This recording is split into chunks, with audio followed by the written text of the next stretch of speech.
সকলকে আমার আনন্দিত জয়গুরু।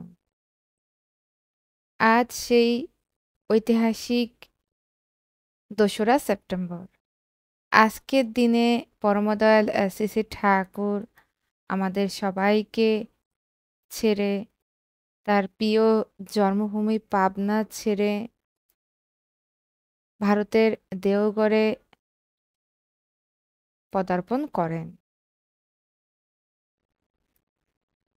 বিস্ফোরক রাজনৈতিক পরিস্থিতির মধ্য দিয়ে ১৯৪৬ সাল আরম্ভ হয়ে গেল। শ্রী শ্রী ঠাকুরের শরীরের অবনতি হওয়ায় আবার এলেন ডাক্তার গুপ্ত। পরীক্ষা করলেন আগাগোড়া। না, নতুন কোনো সমস্যা নেই, কোনো কঠিন ব্যাধি নেই তার। সব দেখে শুনে বাইরে হাওয়া বদল করতে যাওয়ার বিষয়টা গুরুত্ব সহকারে বিচার করতে বললেন। কোথায় ঠাকুরকে নিয়ে গেলে সবচেয়ে উপযুক্ত হয়? পাটনা ভালো জায়গা? পাটনার কাছে কৈলাওয়ারে একটা বড় বাড়ি দেখে ভাড়া করে রাখা হলো। মে মাসের শেষের দিকে কৃষ্ণপ্রসন্ন ভট্টাচার্য বিহারের দেওঘরে গেলেন জায়গাটা দেখতে ও বুঝে আসতে। শ্রী শ্রী ঠাকুর হিমায়তপুর ছেড়ে যেতে চাইছিলেন না কোথাও। জননী দেবীর নামাঙ্কিত Manmohini institute of science and technology সবেমাত্র কলকাতা বিশ্ববিদ্যালয়ের অনুমোদন সহ আত্মপ্রকাশ করেছে হিমায়তপুরে।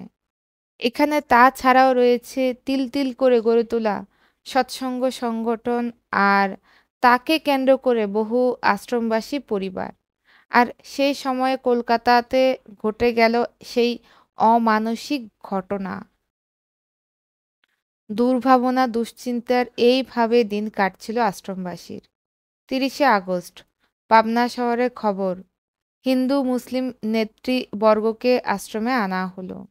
শ্রী শ্রী ঠাকুর ডাক্তাররা তাকে বায়ু পরিবর্তনের জন্য বাইরে যেতে বলেছেন তা জানিয়ে কথা শুরু করলেন। আবেগ আপ্লুত স্বরে বললেন, এ আশ্রম হিন্দু মুসলিম খ্রিস্টান পার্সি শিখ সবার। এ আশ্রমের মালিক আপনারা সবাই।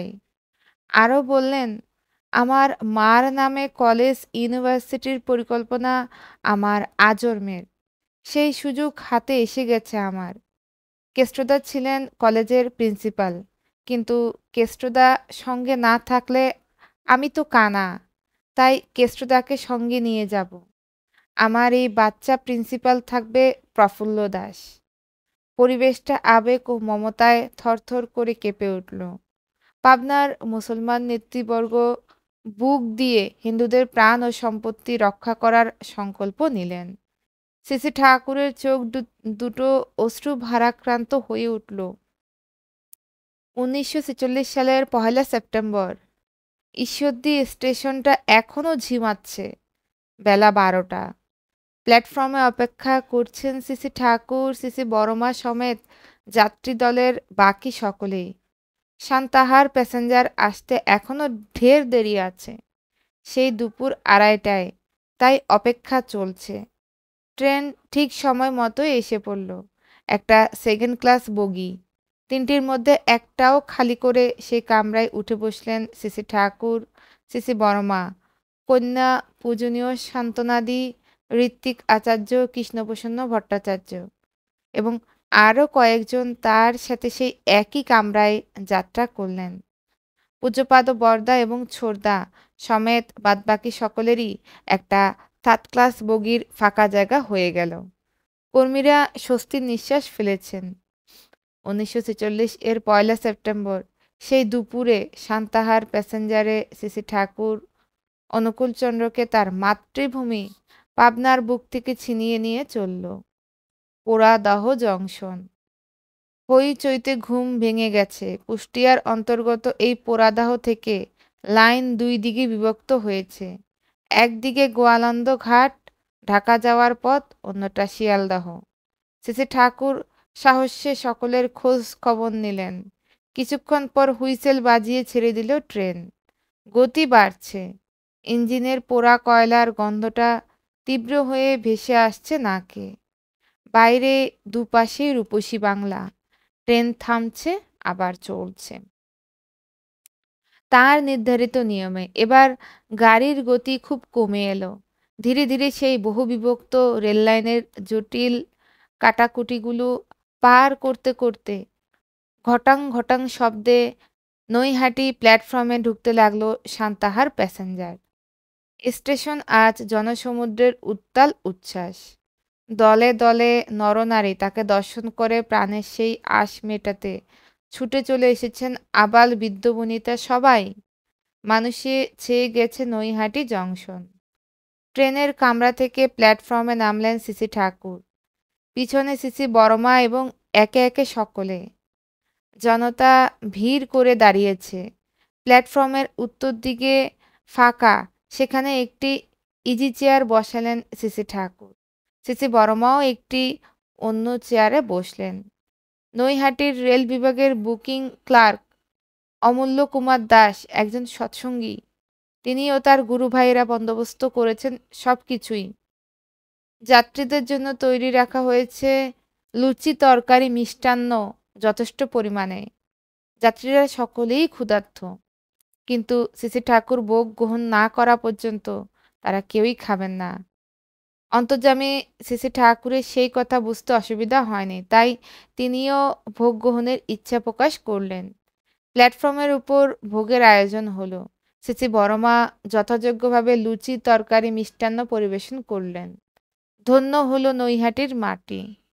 প্ল্যাটফর্মের কাছেই পশ্চিম দিকের লাইনের উপরে রিজার্ভ বগিটা দাঁড় করানো আছে। নৈহাটি থেকে বিদায়ের সময় সমাগত।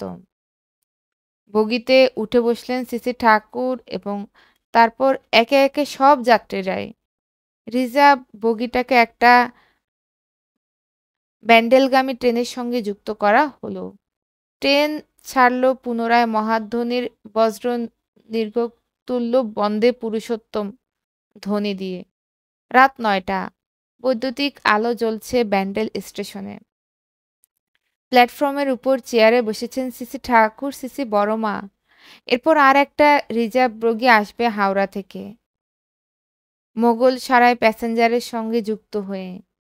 সেই বগিতে মালপত্র তুলে সাওয়াব হতে হবে আবার, বাকি যাত্রাপথটুকু পাড়ি দিতে। 10:30 নাগাদ ট্রেন মোগল সারায় প্যাসেঞ্জারের ট্রেন ঢুকলো প্ল্যাটফর্মে। ট্রেন থেকে নেমে এলেন দুজন আমেরিকান সাহেব, একজন তাগড়াই যুবক নাম রে আচার হাউজারম্যান, দ্বিতীয়জন মিস্টার ফ্যান। দুজনেই সিসি ঠাকুরের দীক্ষিত শিষ্য। ট্রেনে মালপত্র তোলা হলো। সিসি ঠাকুর, সিসি বর্মা সহ যাত্রীরা রিজার্ভ বগিতে উঠলেন। 15 থেকে 20 মিনিট পরে মোগল সারায় প্যাসেঞ্জার ছেড়ে দিল। ক্লান্ত যাত্রীরা ঘুমের রাজ্যে অন্তর্নিহিত হয়ে গেলেন। এরপরেই সে বিশেষ দিন, যে দিনের কথা আজ আমরা সবাই স্মরণ করি। 2 সেপ্টেম্বর সকাল হয়েছে। ট্রেন দাঁড়িয়ে আছে স্টেশনে। বেশ মিষ্টি নাম তার, মধুপুর। সকাল 7:30। যাত্রীরা প্রাতকৃত্য ইষ্টভীতি সেরে ফেলছেন। প্ল্যাটফর্মে দোকান থেকে অনেকে চা জলযোগ সেরে নিচ্ছেন। Whistle বাজিয়েছে train. আর মাত্র একটা স্টেশন, তারপরেই গন্তব্যে পৌঁছে যাবে সবাই। প্ল্যাটফর্ম পার করে ক্রমাগত এগিয়ে যাচ্ছে। উৎসুক যাত্রীরা জানলা দিয়ে বাইরের দৃশ্য দেখেছেন। সবকিছুই এখানকার কেমন অন্যরকম। 8:30টার যশোডি স্টেশনে পৌঁছে গেল ট্রেন রিজার্ভ বগিটাকে মূল গাড়ি থেকে বিচ্ছিন্ন করে দিয়ে মোগল সরায় প্যাসেঞ্জার চলে গেল আপন গন্তব্যে। রিজার্ভ বগিতে একটি ইঞ্জিন এসে লাগলো। তারপর ট্রেন এসে ঝুড়ে দিল যশোডি বৈদ্যনাথ ধাম সিঙ্গেল লাইনের প্যাসেঞ্জার ট্রেনের সঙ্গে। 9:30টায় নড়ে উঠল বৈদ্যনাথ ধামের ট্রেন। তারপর ধীর গতিতে এগিয়ে চলল। যাত্রীরা আওয়াজ শুনে তাকিয়ে দেখলেন বালি ভরা নদী দারোয়া। 10টা নাগাদ ট্রেন বৈদ্যনাথ ধামে পৌঁছে গেল। বৈদ্যনাথের মন্দিরে তীর্থযাত্রীরা বেশ ভিড়। সে ভিড়ের ভিতর থেকে এগিয়ে এলেন সুশীলচন্দ্র এবং সুরেন্দ্রনাথ। সিসি ঠাকুর নামলেন, সমস্ত যাত্রীরা নামলেন। অল্পক্ষণের মধ্যেই একটা ভাড়া করে ট্যাক্সিতে শ্রী ঠাকুর বড়মা বড়াল বাংলার উদ্দেশ্যে রওনা হলেন। কয়েকবার ট্রিপ দিয়ে বাস শেষবারের মতো যখন বড়াল বাংলার গেটে যাত্রী ও মালপত্র নামিয়ে দিল, বেলা তখন 12টা উত্তীর্ণ হয়ে গেল। দেওঘরের তীর্থভূমির অপেক্ষায় ছিল যে পদধূলির জন্য আজ তা লাভ করে ধন্য হলো। সাঁওতাল পরগনার মাটি, তাই অখ্যাত অপরিচিত বড়াল বাংলোর পরিধি জুড়ে হিল্লোল উঠেছে আজকের এই শুভ দিনে। সকলকে আমার আনন্দিত জয়গুরু।